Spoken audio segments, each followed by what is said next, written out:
사도신경으로 신앙 고백드립니다. 전능하사 천지를 만드신 하나님 아버지를 내가 믿사오며 그 외아들 우리 주 예수 그리스도를 믿사오니 이는 성령으로 잉태하사 동정녀 마리아에게 나시고 본디오 빌라도에게 고난을 받으사 십자가에 못 박혀 죽으시고 장사한 지 사흘 만에 죽은 자 가운데서 다시 살아나시며 하늘에 오르사 전능하신 하나님 우편에 앉아 계시다가 저리로서 산 자와 죽은 자를 심판하러 오시리라. 성령을 믿사오며 거룩한 공예와 성도가 서로 교통하는 것과 죄를 사하여 주시는 것과 몸이 다시 사는 것과 영원히 사는 것을 믿사옵나이다. 아멘. 함께 은혜 나눌 하나님의 말씀은 구약성경 예레미야 2장 2절 한 절 말씀을 함께 보도록 하겠습니다. 구약성경 예레미야 2장 2절 한 절 말씀입니다. 구약성경 1050면에 있습니다. 다 찾으신 줄 알고 제가 봉독해 올립니다. 가서 예루살렘의 귀에 외칠지니라. 야훼께서 이와 같이 말씀하시기를 내가 너를 위하여 내 청년 때의 인애와 내 신혼 때의 사랑을 기억하노니 곧 씨 뿌리지 못하는 땅 그 광야에서 나를 따랐음이니라. 아멘. 할렐루야. 자, 오늘 본문을 중심으로 해서 그때가 좋았다라는 제목으로 함께 은혜를 나누고자 합니다. 우리에게는 각자 행복의 순간이 있을 것입니다. 대부분의 경우는 아주 어린 시절을 이제 말하곤 합니다. 안타깝게도 이제 우리 부모님 세대에서는 그 어린아이 때의 모습이 일제 강점기 혹은 이제 유교라고 하는 동족 상잔의 비극을 겪었기 때문에 그 유년 시절의 여러 가지 것은 떠올리기 싫어할 정도로 힘들었다. 그런 이야기를 하기도 합니다. 그 세대와는 다르게 이제 저 또래인 경우는 어린 시절에 이제 그 전쟁의 위협이나 공포 없이 그냥 순진하게 행복하게 살았던 것으로 이제 기억을 합니다. 하지만 이제 시간이 훌쩍 흘러 지금의 세대와 비교하게 되면은 그때가 훨씬 지저분하고 위생적으로 좋지 않았고 또 경제적 소득이 낮았기 때문에 누릴 수 있는 그 어떤 편의시설이나 혹은 갖고 있는 부유함이 크기가 참 달랐다는 것을 생각하게 됩니다. 그럼에도 불구하고 항상 옛날을 회고할 때 3살, 4살, 6살, 7살 그때로 돌아가고 싶어하는 그 같은 마음을 생각해 본다면 사람들 나름대로 어린 시절 그래도 가난하고 힘들고 또 볼품없는 집에 살면서 척박한 음식을 먹었지만 그 어린 시절에 겪었던 여러 가지 일들, 향수를 떠올리면서 그때가 행복했다라고 나름의 정의를 하는 것은 아닐까라고 생각을 합니다. 오늘 성경 본문에 보면 하나님께서 예레미야에게 하신 말씀이 이어집니다. 하나님께서 이스라엘 민족을 바로의 수중에서 건져내어 이제 출애굽이죠. 출애굽을 통하여서 하나님께서 약속하셨던 젖과 꿀이 흐르는 땅으로 인도하기로 하셨는데 그 과정이 사실은 순탄치 않았고 40년이라고 생각하는 긴 시절 가운데에 힘든 광야 생활을 지냈던 것을 이제 보여주고 있습니다. 흔히 이제 저도 성도님들이 오셔서 신방을 요청하고 자신들이 갖고 있는 여러 가지 힘든 일에 대해서 이야기를 하면서 목사님 저는 언제 젖과 꿀이 흐르는 가나안 땅에 들어갈까요? 이 힘든 광야 시절 빨리 지나갈 수 있도록 목사님 기도 좀 해주세요라고 한 경우를 이제 많이 봅니다. 그러다 보니까 이제 저도 알게 모르게 기도할 때마다 혹은 설교를 할 때마다 힘든 광야 시절 빨리 끝내고 하나님 앞에 원망 불평하지 말고 어서 하나님께서 예비한 가나안 땅에 들어갈 수 있도록 우리 한번 노력해 봅시다. 그렇게 설교도 하고 기도도 했어요. 자, 그런데 여기 보게 되면 이제 호세아서와 또 예레미야에서 이 내용에서 하나님께서 새로운 관점에 대한 것을 이야기합니다. 물이 귀하던 광야 시절, 하늘에서 만나 없이는 생존할 수 없는 척박한 땅, 씨를 뿌릴 수 없고 작물을 키울 수도 없으며 심지어는 하나님의 은혜가 아니고서는 목축업이 가능하지 않았던 그 같은 광야의 땅에서 하나님께서는 놀랍게도 여기서 마치 우리가 신혼생활을 하듯 그 같은 모습으로서 하나님의 사랑이 있었다. 이것이 뭐 우리들의 생각이 아니라 하나님께서는 그때를 회고하면서 하나님과의 신혼 때의 모습이다라는 것을 정의해 준 거예요. 저는 이제 2000년도에 결혼을 했는데 시간이 많이 흘렀죠. 23년이나 흘렀으니까. 그 사이에 아이가 둘이 태어나고 또 경제적으로 많이 안정되고 또 생활에 있어서 여러 가지 뭐 많은 일은 겪게 되었지만 그래도 지금에 와서는 비교적 안정된 모습으로 살아가고 있습니다.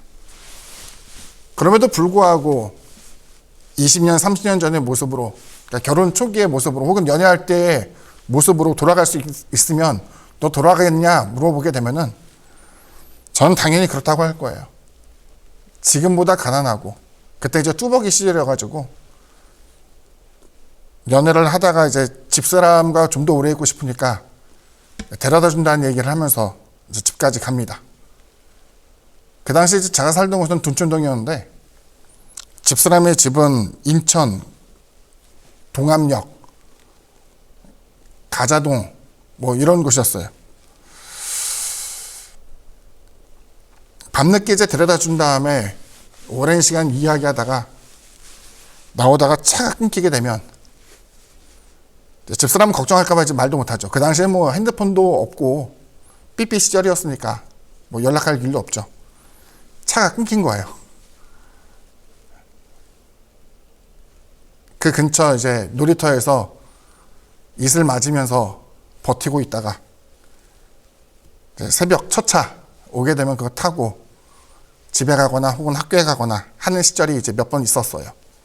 지금도 이제 그 얘기를 하면서 집사람하고 웃곤 하는데 그런 시절을 겪으면서도 그 당시에 모습이 행복했다고 이어지는 것은 소위 말하는 넉넉한 풍요로움이 있어서가 아니라 사랑이라는 마음이 있고 상대방과의 그 애착 또 함께하고 싶은 그 같은 생각이 너무나 많았기 때문에 힘든 시절이지만 힘들다는 생각하지 않고 순탄하게 그 시절을 버티게 되었던 것 같아요. 감사절을 앞두고 이제 그런 생각을 많이 해요. 나를 가장 웃게 하고 행복하게 하는 것은 무엇일까? 앞서 말한 것처럼 사랑하는 사람과 함께하는 비록 피곤하고 그 아픈 일이 많지만 옆에서 위로해주고 힘을 줄 수 있고 또 보듬어주는 그 무엇인가 있기 때문에 우리의 마음이 행복할 수 있는 것처럼 오히려 지금의 편한 생활보다 그때를 더 회상하며 돌아가고 싶어 하는 것처럼 하나님께서는 많은 재물, 성전도 세워지고 또 하나님을 섬기는 제사장의 숫자도 불어나고 있지만 그럼에도 불구하고 그 당시에 광야 시절에 오직 하나님만 바라보고 하늘에서의 만나 또 생수, 메추라기 때를 받아가면서 오직 하나님만을 생각할 수 있었던 그 같은 광야의 시절이 하나님이 그리워하고 또 이스라엘 백성들이 그리워해야 할 그때의 모습이라는 것을 우리에게 되짚어주곤 합니다. 어떤 신학자는 이제 다음과 같은 이야기를 하죠. 하나님께서 우리 인생 가운데 고난을 주셨다. 그 고난을 통해서 얻어지는 몇 가지 유익이 있는데 하나는 그리스도의 고난을 알게 하고 또 그 고난이 있기 때문에 하나님을 더욱더 찾게 되고 매달리게 하며 그 고난을 실제로 살아가면서 그리스도의 고난에 함께 동참하게 되는 것, 이것을 신앙에 대한 유익이다라고 말하는 것을 이제 듣게 되었어요. 당시에는 그 의미에 대해서 많이 깨닫지 못했죠. 사실 고난이라는 것은 누구도 가까이 하기를 원치 않고 극복해야 될 대상, 또 빨리 이제 한 걸음 더 나아가서 그 고난이라는 것을 디뎌야만 하는 대상으로만 여겼지 그 고난이 가져다주는 유익에 대해서는 사실 많이 생각하지 않았기 때문이죠. 지금은 이제 둘러보게 되면은 예년과는 다르게 여름이 길었기 때문인가요? 아니면 온난화가 지속됐기 때문인가요? 아직도 채 낙엽이 지지 않는 나무들을 많이 보게 됩니다. 하지만 분명한 것은 나무가 잎사귀를 많이 붙들고 있는 그 동안 나무가 갖고 있는 양분은 서서히 빠져나가게 되고 실은 이제 혹독한 추위가 있어야만 벌레들도 죽게 되면서 그 다음 해에 풍년이 찾아온다는 사실을 이제 전해 듣게 되었습니다. 고난은 우리를 단단하게 하죠. 하나님을 만나게 하죠. 하나님을 찾게 하죠.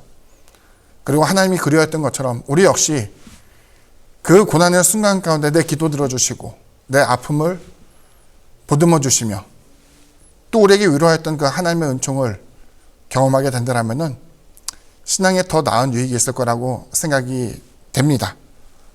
아무쪼록 경제적으로 많이 힘들고 어려운 시절이라고 이야기하는데 여기 보면 나타난 것처럼 하나님의 때 비록 많은 것 갖지 못했어도 행복했고 오직 하나님만 바라볼 수 있었던 그 순간의 때가 언제였던가를 한번 생각해 보면서 우리 감사에 대한 시작을 과거에 대한 회상 또 하나님을 만나고 하나님께 위로를 받았던 그 순간의 모습을 떠올리게 되면서 그리워하며 또 다시금 그 감격에 젖어 살게 되는 저와 여러분 되기를 주님의 이름으로 부탁을 드립니다.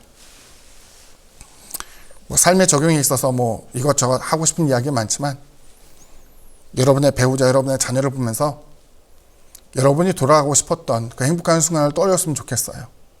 지금까지 와서 고맙다.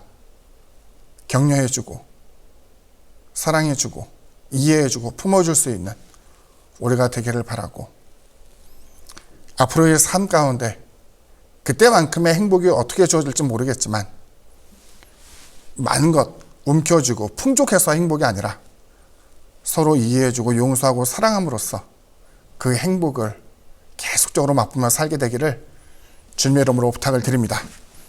기도합니다. 사랑해 주님 감사합니다. 광야 시절 하지만 하나님께서는 그 순간이 마치 결혼을 하고 서로 애틋한 마음으로 함께 동거하였던 신혼의 모습이라는 것을 떠올리게 합니다. 고난이 우리를 철들게 하고 그 어려움으로 인해서 지친 적도 많이 있었지만 그 고난과 어려움의 순간 가운데 나를 어루만지시고 힘을 주셨던 하나님의 은혜를 다시금 떠올리게 됩니다. 이와 같이 우리가 과거를 회상하며 행복했던 순간이 풍요로움이 아니라 서로 사랑하고 있을 때라는 것을 기억하게 되는 것처럼 올해의 삶 가운데 위험과 어려움, 고통 없기 때문이 아니라 그 속에서 하나님이 있기 때문에 견뎌낼 수 있었던 은혜가 있었음을 생각나게 하여 주옵소서. 그래서 우리의 모든 날들 동안 그때의 감격, 은혜, 사랑 온전히 받아들이지 못한다 할지라도 그때를 회상하며 가장 좋은 순간, 때로는 지금 고통당하는 순간이 하나님을 만나는 귀한 순간이라는 것을 다시 한번 기억하면서 올해의 모든 날들 감사함으로 또 기쁨으로 하나님과 동행할 수 있도록 올해의 생각과 마음을 변화시켜 주옵소서. 예수님의 이름으로 기도드립니다. 아멘. 하늘에 계신 우리 아버지여, 이름이 거룩히 여김을 받으시오며 나라가 임하시오며 뜻이 하늘에서 이루어진 것 같이 땅에서도 이루어지이다. 오늘 우리에게 일용할 양식을 주시옵고 우리가 우리에게 죄 지은 자를 사하여 준 것 같이 우리 죄를 사하여 주시옵고 우리를 시험에 들게 하지 마시옵고 다만 악에서 구하시옵소서. 나라와 권세와 영광이 아버지께 영원히 쌓옵나이다. 아멘.